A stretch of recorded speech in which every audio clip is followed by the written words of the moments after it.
Bonjour les enfants, le cours d'aujourd'hui c'est comment écrire une expression écrite. Alors on va voir dans ce cours trois étapes importantes.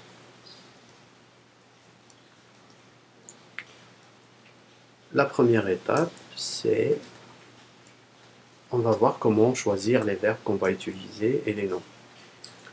Et on va faire une liste. Cette liste on va l'utiliser tout le temps. En fait, vous allez l'utiliser tout le temps. Vous allez la garder, une liste avec les verbes, et une autre liste avec les noms, et une autre liste avec les liaisons. Je vais vous expliquer ça plus tard. Ensuite, on va écrire des phrases. On va voir comment écrire des phrases courtes et simples. Ce sera la suite de cette étape, choisir des verbes et des noms.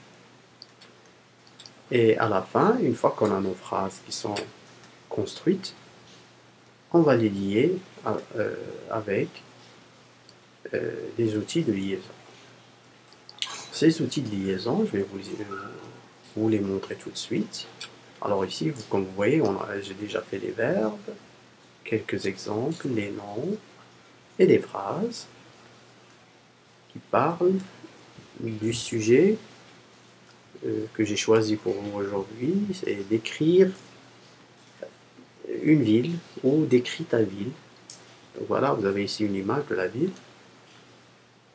Chacun peut choisir une image sur le net et puis commencer à décrire cette image ou décrire sa ville tout simplement.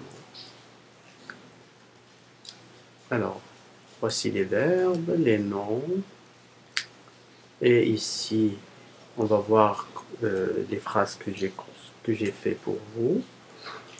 Donc voilà, j'ai fait une série de phrases.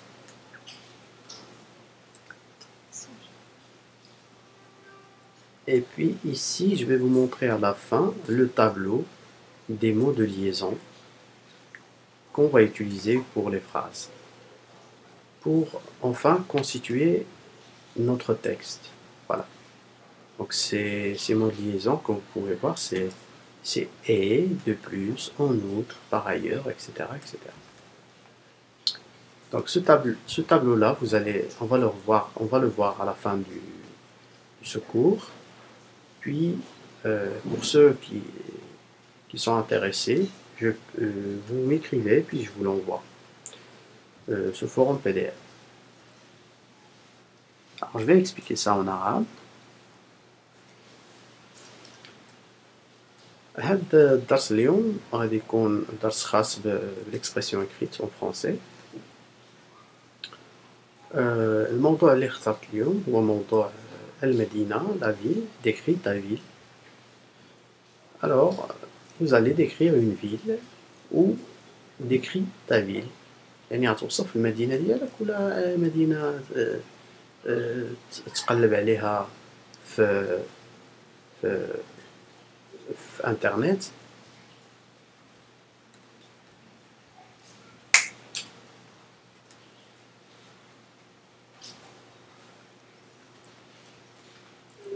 ومن بعد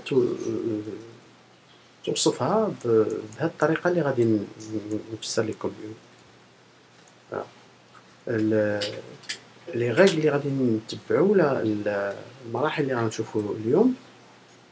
في المرحلة الأولى on va choisir les verbes et les noms, يعني الأفعال ولا الأسماء ديال الأشياء اللي كتخص بهاد السوجي ديال اليوم. غادي نختارهم وغنديرهم في دي ليست. من الأحسن نديرهم في دي ليست هادوك لي فيرب اللي غتبداو تتعاملوا بهم. يعني يكون عندكم واحد الدفتر تكتبوا فيه لي فيرب ويبقاو عندكم هذاك الدفتر ماشي فقط بالنسبة لهذا الموضوع ومن بعد تنساو. لا, هذاك الدفتر غادي يكونوا فيه هذوك لي فيرب يبقى ديما. يعني غتبقاو تعمروه كل مرة تزيدوا عليه دي فيرب, كل مرة تزيدوا عليه دي نون جداد, يعني شي كلمات جداد تعلمتوهم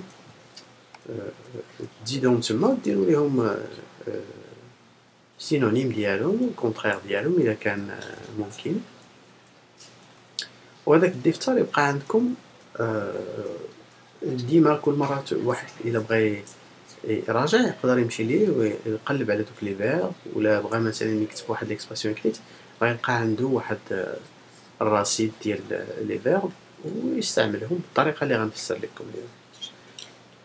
من بعد غادي نشوفوا كومون écrire des phrases courtes et simples.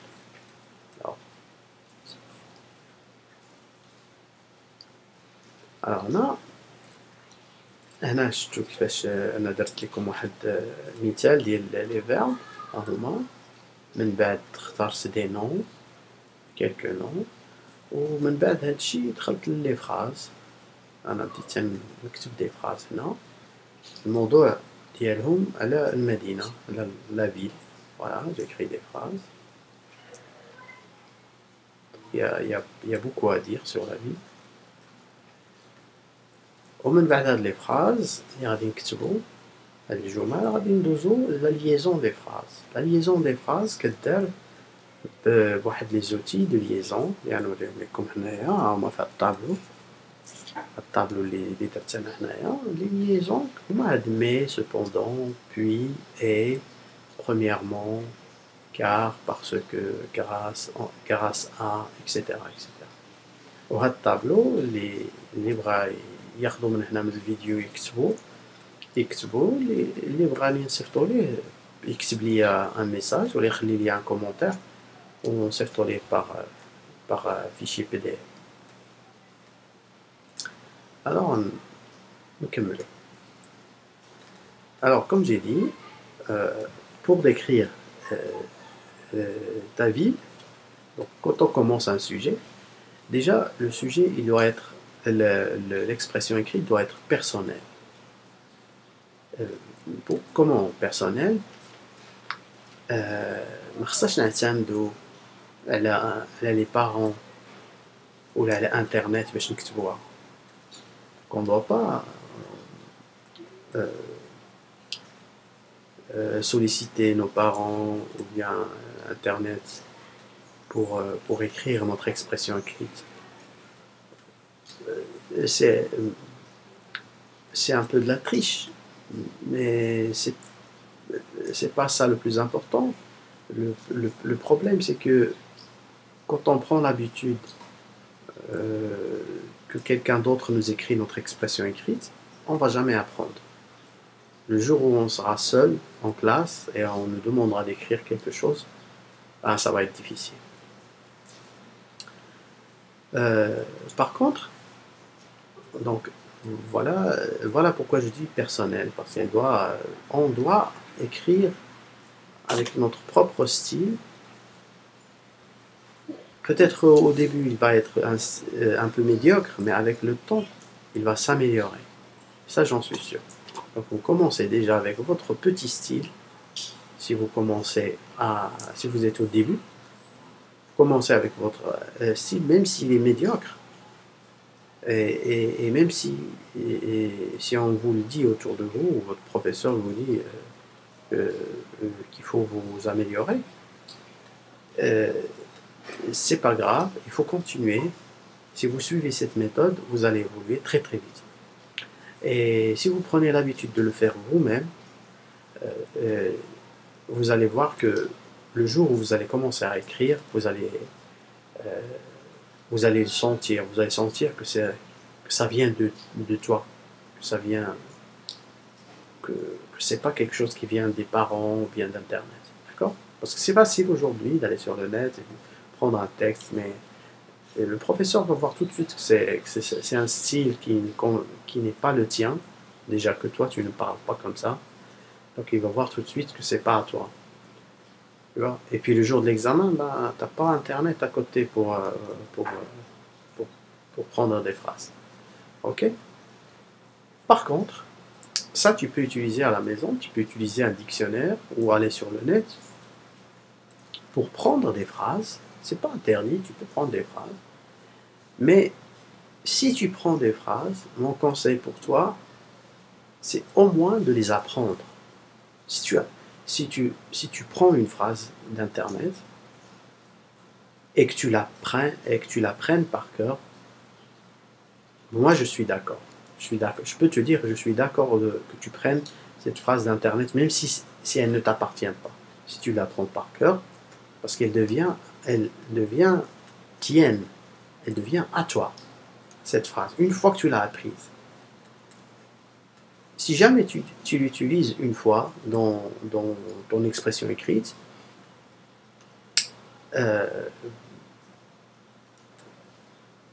ton professeur pourra te dire oui, mais cette phrase-là, tu l'as pris où et tout. Là, tu lui dis oui, je l'ai pris d'internet, mais je l'ai apprise, donc je la connais. Je peux te l'expliquer, je peux la répéter, je peux la réécrire quand je suis en classe. Donc, tu peux même l'utiliser en classe. Personne ne va te dire ouais, mais tu l'as amené où, tu l'as prise où cette phrase. Non, c'est fini. Une fois que tu l'as appris. Alors voilà. Alors on va passer à l'étape suivante. L'étape suivante, c'est choisir des verbes et des noms. Alors,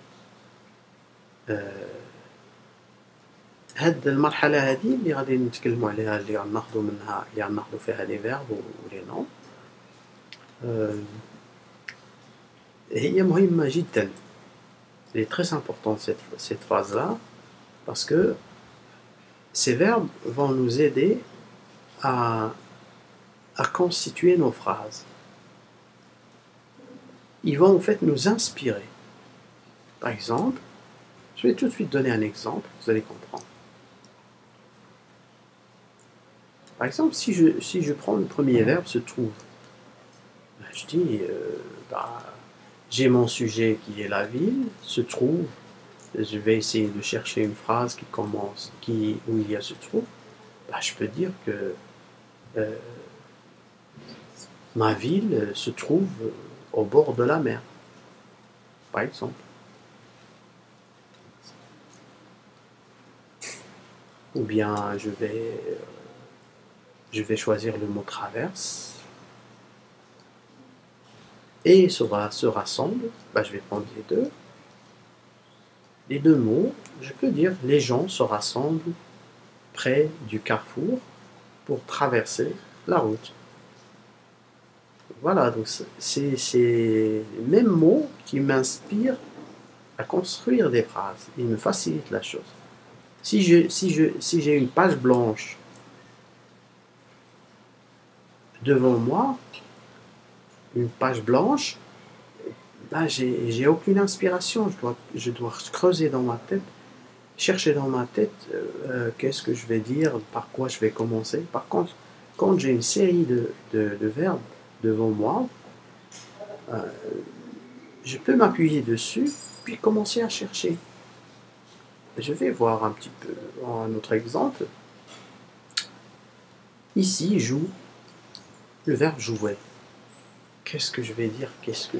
Alors, je vais dire, par exemple, les chiens jouent dans le parc. J'imagine déjà la situation dans la ville, il y a un grand parc, les gens sont en train de pique-niquer, et puis ils ont amené leurs chiens avec eux, puis les chiens sont en train de jouer, ils courent après un ballon, par exemple, ou s'amusent. Les enfants s'amusent sur le toboggan. Pareil, donc c'est aussi une image qu'on voit en vie. On peut aussi utiliser autre chose, se repose. Je sais pas. Une dame se repose, ou bien des dames, ou bien, qu'est-ce que je vais dire? Un groupe de femmes se repose au bord de l'eau, ou bien se repose sous un arbre, dans un parc, par exemple. Se promène, pareil, c'est-à-dire se promener, on peut se promener au bord de la plage, on peut se dire se promener dans le parc, On peut aussi promener notre chien. Voilà. Passer. Le verbe passer. On peut dire le train passe devant la gare, par exemple. Sortir, je peux dire les enfants sortent de l'école. Voilà, donc ces verbes-là vont m'inspirer après pour construire mes phrases. D'accord? Alors, pareil pour les noms. D'accord? Alors ici, pour les noms, j'ai choisi de ne pas les mettre. J'ai choisi tout de suite d'aller écrire les phrases en m'appuyant sur les verbes pour vous expliquer qu'on peut faire aussi ça et puis en sortir des mots et puis après les placer ici. C'est juste un petit jeu qu'on va faire. Maintenant, on va passer à la construction des phrases. Alors, dans notre construction de phrases, notre sujet c'est bien sûr la ville, on va regarder un petit peu, avant de commencer, quels sont les aspects de la ville. Bon, on va voir peut-être la situation géographique. Comme j'ai dit avant, ma ville se trouve au bord de la mer. Ou bien je peux dire que ma ville se trouve entre telle ville et telle ville. Ou bien je peux dire aussi que ma ville se trouve au pied de la montagne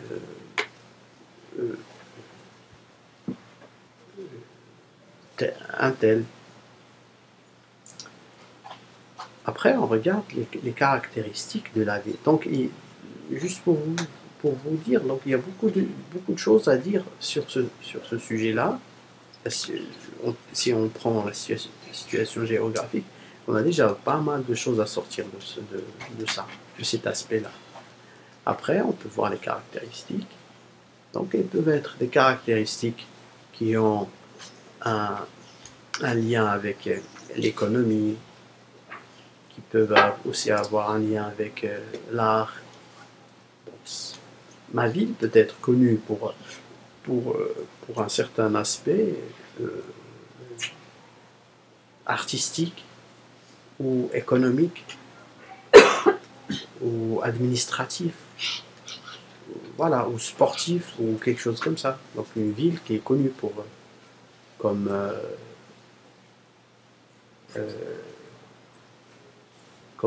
la ville de Lausanne, par exemple, est connue pour son musée olympique.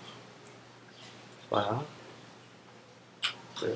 Il y a des villes qui sont connues ou la ville de Montreux qui est connue, par exemple, pour son festival musical de jazz.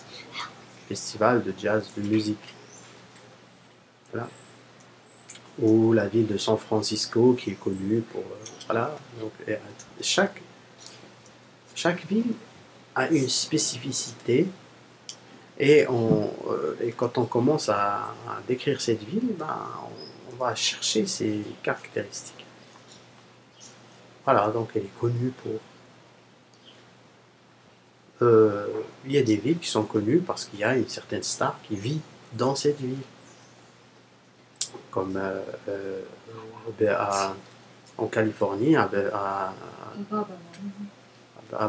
Beverly Hills, on sait qu'à Beverly Hills, il y a toutes les stars d'Amérique qui vivent là-bas. Donc elles sont connues pour... voilà.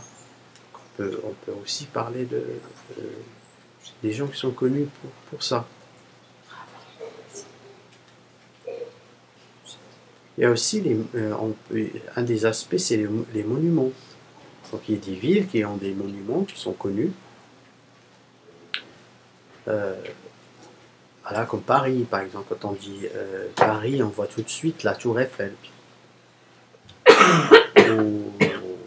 ou Notre-Dame de Paris. Ou bien le musée du Louvre, avec sa pyramide en verre. Donc, voilà, donc il y a énormément de choses. New York, par exemple, quand on dit New York, on voit tout de suite la grande rue qui est connue à New York. Euh, voilà, des choses comme ça. Alors, on va commencer par la construction de notre phrase. Mais avant de commencer par écrire ces phrases, parce que si je commence à lire mes phrases, ça va être trop simple.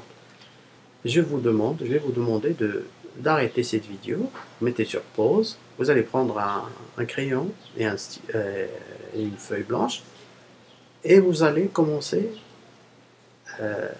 à mettre en pratique ce que je viens de vous dire. C'est-à-dire vous mettez des verbes, vous mettez déjà un sujet, vous prenez le même sujet que moi, par exemple la ville, et vous prenez,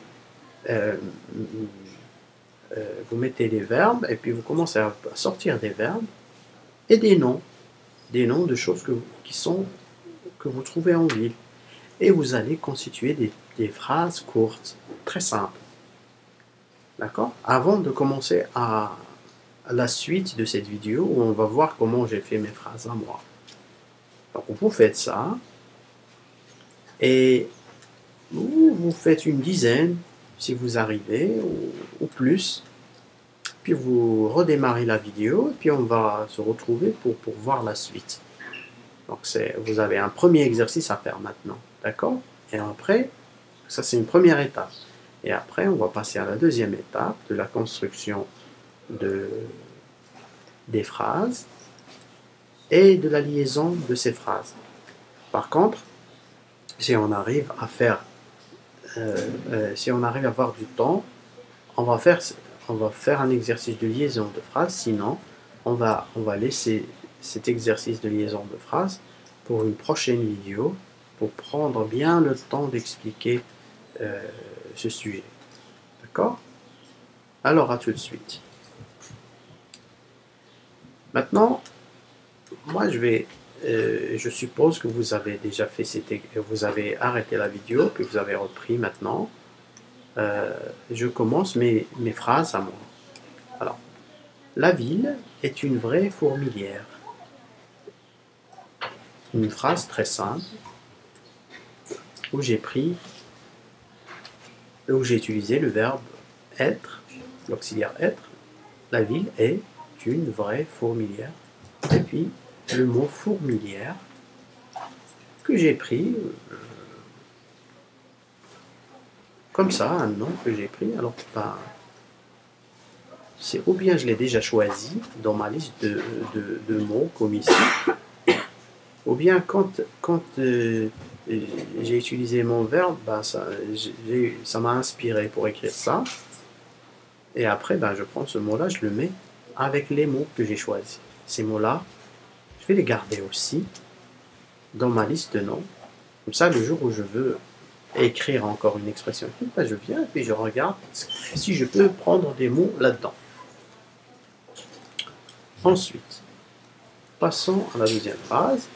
Les constructions varient entre des maisons et des immeubles. Donc ça, là, je suis en train de décrire un peu les camps de construction de ma ville. Après, les routes traversent les quartiers de la ville. C'est aussi une phrase un peu générale qui décrit comment un des aspects de la ville. Le matin, virgule, les gens partent au travail avec leur voiture. Ça aussi, c'est un des aspects de la vie. Donc vous allez voir, comme je vous ai montré avant, ici j'ai fait à peu près une quarantaine de phrases. Pourquoi? Je les ai fait facilement. Pourquoi? Parce que j'avais déjà posé quelques quelques mots, quelques verbes. J'ai aussi mis une image devant moi et ça m'a facilité ce travail. Parce que si vous faites l'exercice et puis vous commencez tout de suite à écrire les phrases, vous allez vous arrêter à la troisième phrase. Vous faites 2, 3, 4 phrases et après vous êtes bloqué, vous ne savez plus sur quoi vous allez parler, ou bien celui qui écrit va, va déborder, va sortir du sujet, il ne parle plus, et il va se voir en train de parler d'autre chose, il n'est plus dans le sujet. Voilà. Donc vous voyez ici, ça c'est un autre type de construction de phrase qui est aussi simple. Le matin, virgule, les gens partent au travail avec leur voiture. Ici c'est pareil, je fais une construction qui ressemble aussi à cette phrase-là. Les motos, les vélos, les voitures, les bus, les trolleys et les trams circulent toute la journée. Circulent toute la journée. Voilà. Ça aussi, c'est un autre type de construction de phrase qui est très simple, qu'il ne faut pas hésiter à utiliser. Voilà, parce que c'est pas compliqué, ça ne va pas vous amener à faire des erreurs, parce que ça paraît une longue phrase, mais en fait, les sujets, ça s'arrête ici. Donc tout ça, c'est des sujets. C'est des sujets. C'est comme un seul sujet. Et après, on a notre verbe ici. Les motos, comme si on a juste les motos. Donc ça, les motos circulent toute la journée. Alors que ici, j'ai mis énormément de choses. Ok? Un autre type de phrase, les femmes achètent des fleurs.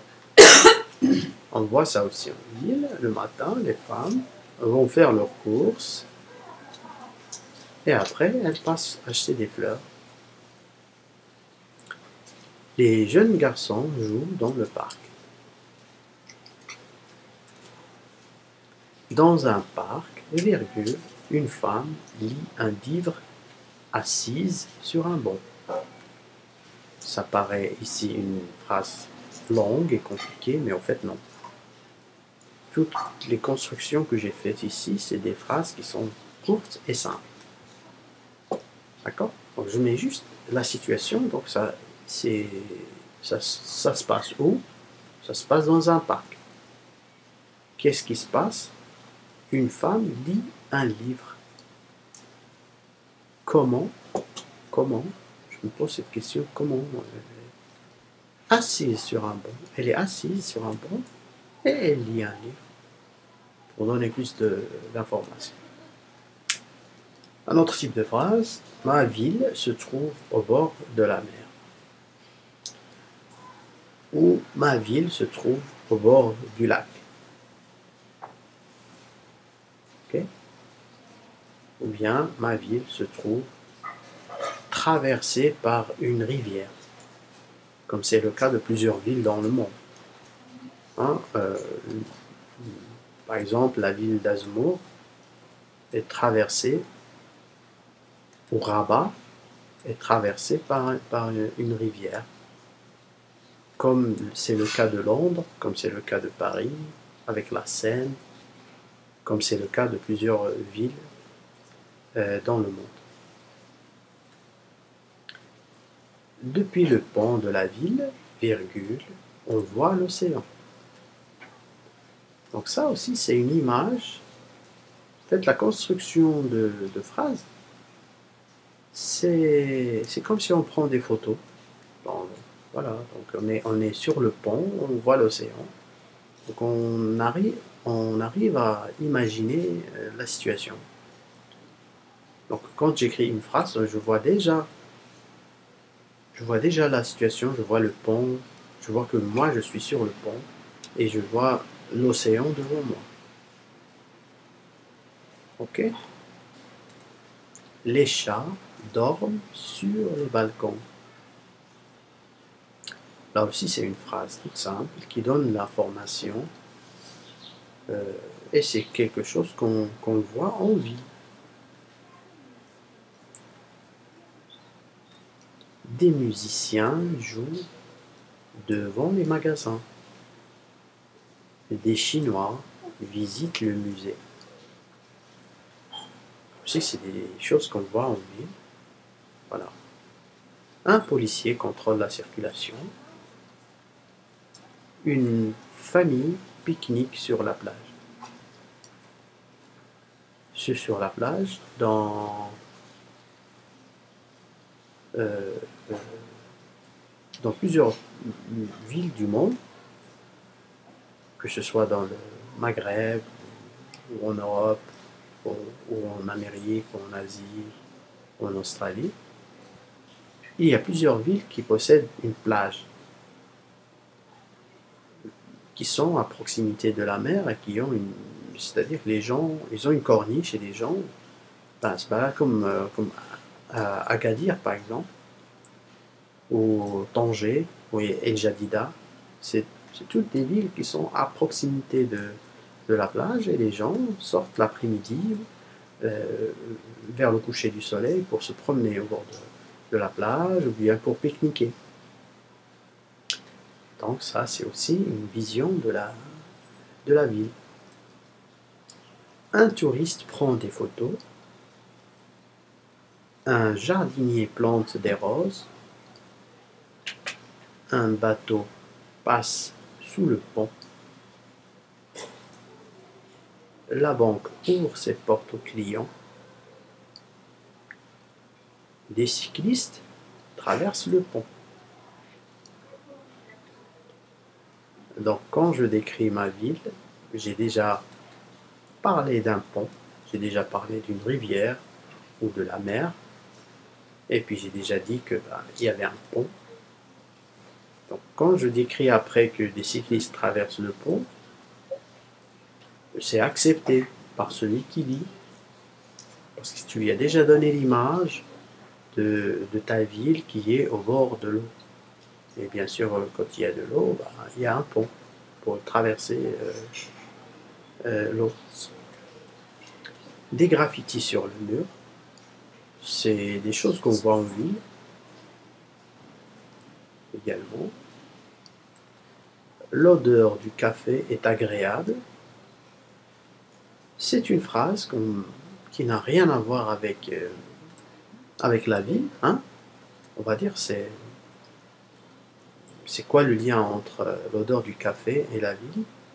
Ben, je peux faire en sorte que cette phrase ait un lien avec la ville si je dis que quand je me promène sur la grande rue,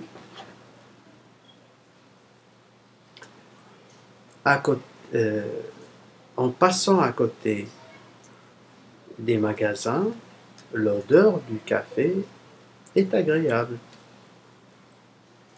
Ça me dit qu'il y a des cafés ou des restaurants et quand je passe à côté, ben, je sens l'odeur du café.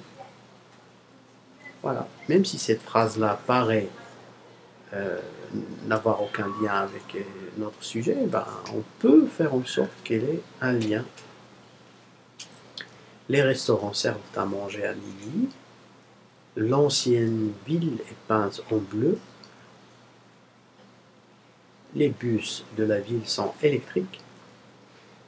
Les salles de cinéma affichent les derniers films.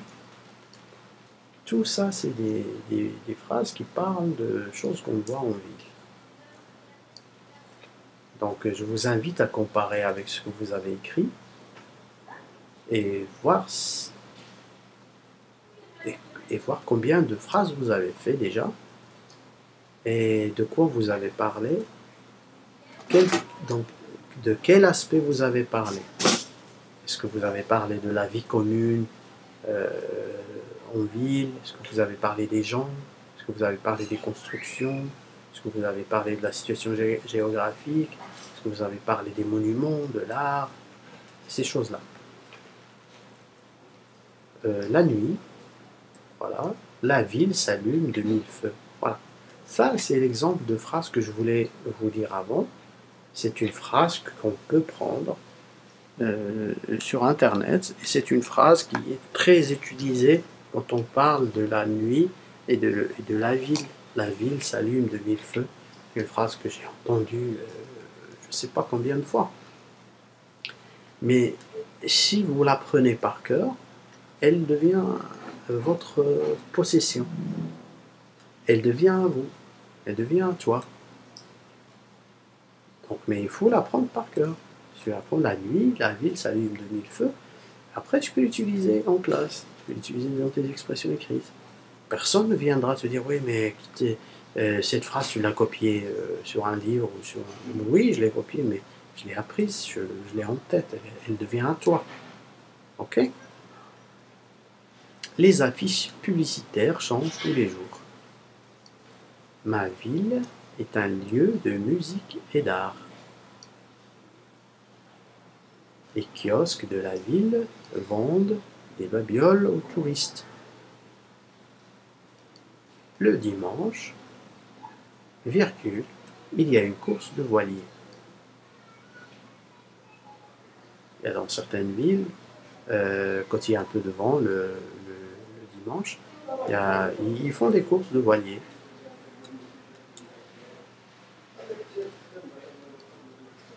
Quand il fait chaud, les gens vont à la plage. Si ça, j'ai fait un autre type de phrase qui est différent des autres. Mais en fait, ça ressemble à cette phrase-là où il y a le dimanche. Ici, c'est quand il fait chaud. Ok? Je donne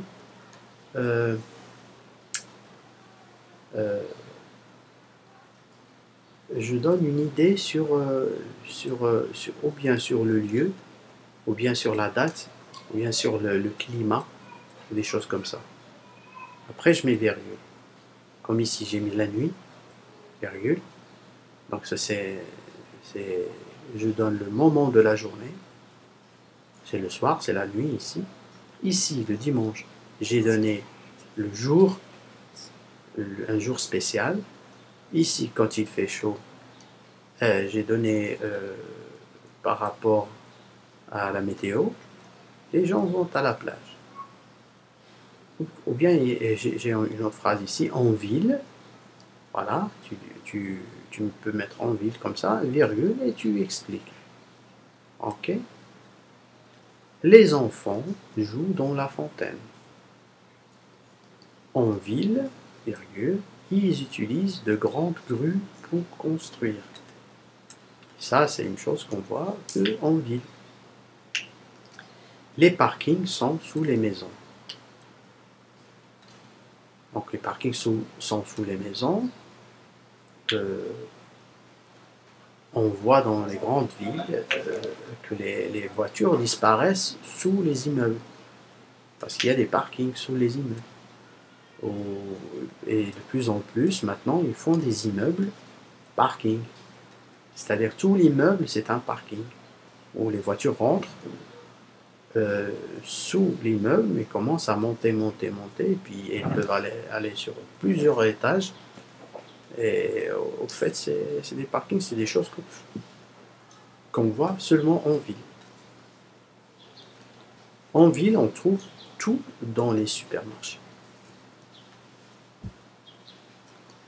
Des millions de personnes peuvent vivre dans une même ville.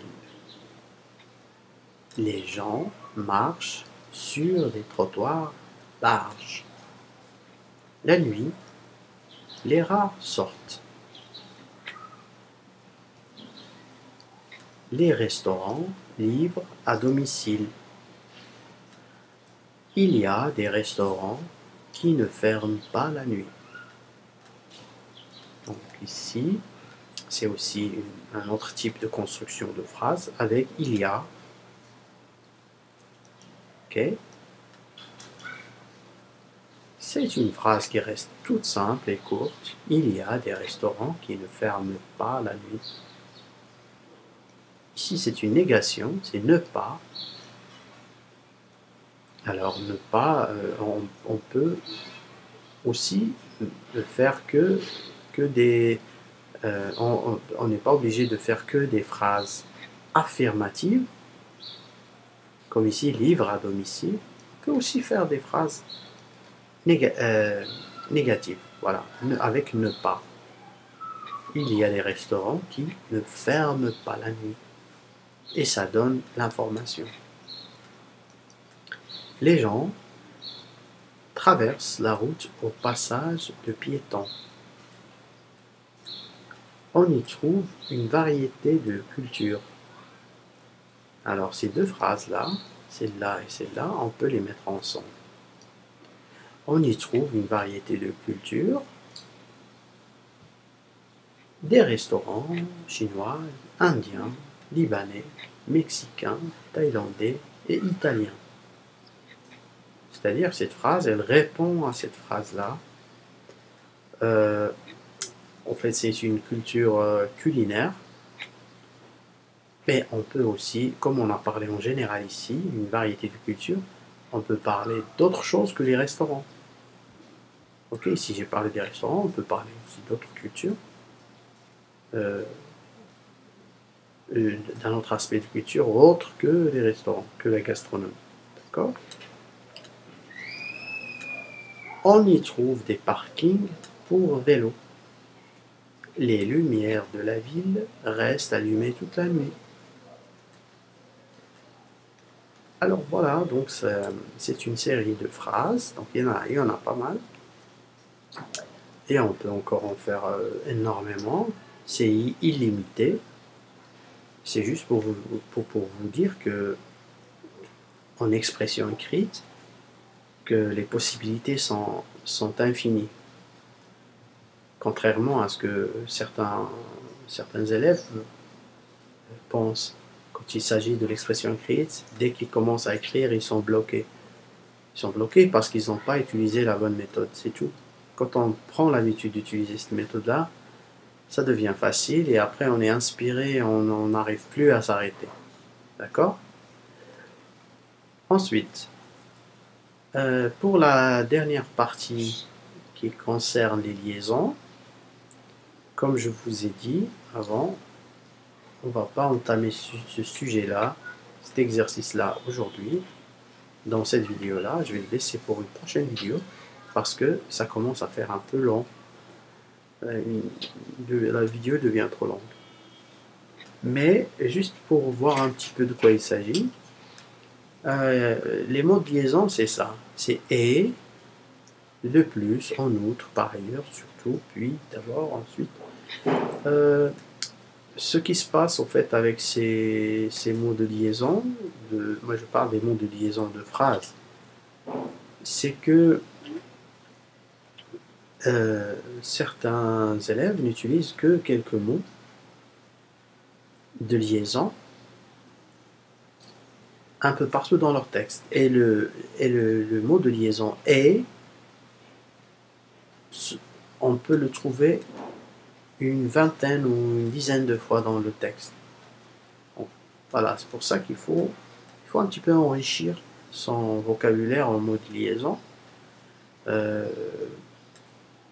pour pouvoir un petit peu enrichir le texte.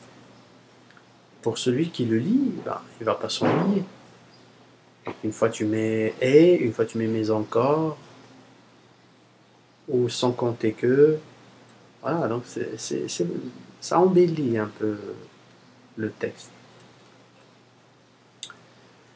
Alors je vous laisse peut-être faire cet exercice-là avec ce que vous voyez ici, comme mot de liaison pour les phrases que vous avez choisies. D'accord? Vous m'envoyez ça en commentaire. Vous pouvez m'envoyer toutes les phrases que vous avez écrites, ou bien, et puis, si vous voulez, et si ça vous intéresse, on peut faire un autre cours où je parle que de la construction des mots de liaison dans les phrases construites. D'accord? Alors, je vous laisse ça, et puis comme je vous ai dit aussi, si vous voulez que je vous envoie ce tableau-là de mots de liaison sous forme PDF, vous me laissez aussi un commentaire et je vous l'envoie. Ouais.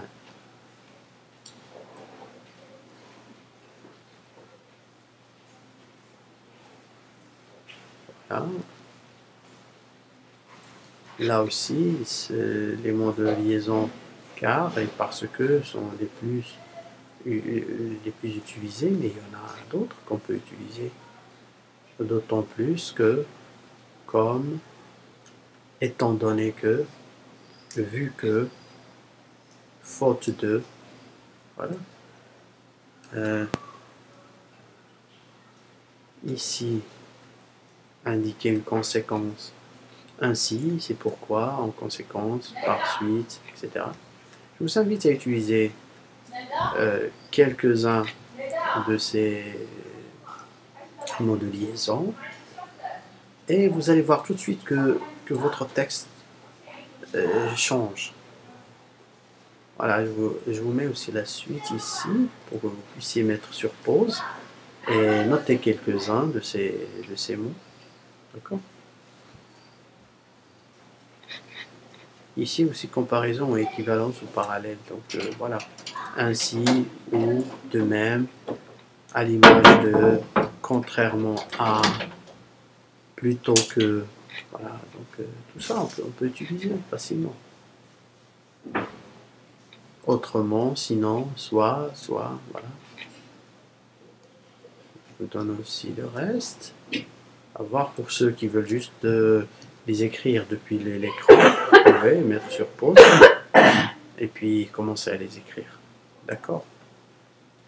Et voilà. Et puis une autre méthode dont je voulais parler avant de conclure, c'est par rapport à ces verbes.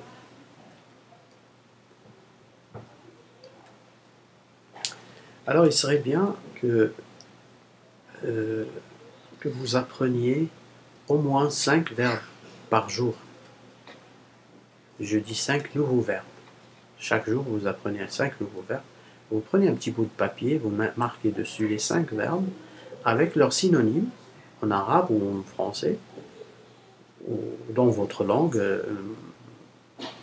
maternelle. Et vous allez, toute la journée, vous allez essayer de répéter ces verbes-là et puis de voir si vous les avez apprises. Puis le lendemain, vous ressortez la feuille que vous essayez sans voir de dire les mots que vous avez, les verbes que vous avez appris la veille. Et ainsi de suite. Donc, chaque jour, vous faites cet exercice-là avec de nouveaux verbes ou de nouveaux mots. Et avec le temps, vous allez pouvoir apprendre des expressions, c'est-à-dire des petites phrases, comme ça, de cette manière-là. Et bien sûr, de les noter sur un cahier pour ne pas les perdre. D'accord ? Alors tout ça, c'est des méthodes pour vous améliorer. J'espère que vous allez apprécier cette vidéo. Vous me laissez vos commentaires et je vous souhaite une bonne journée.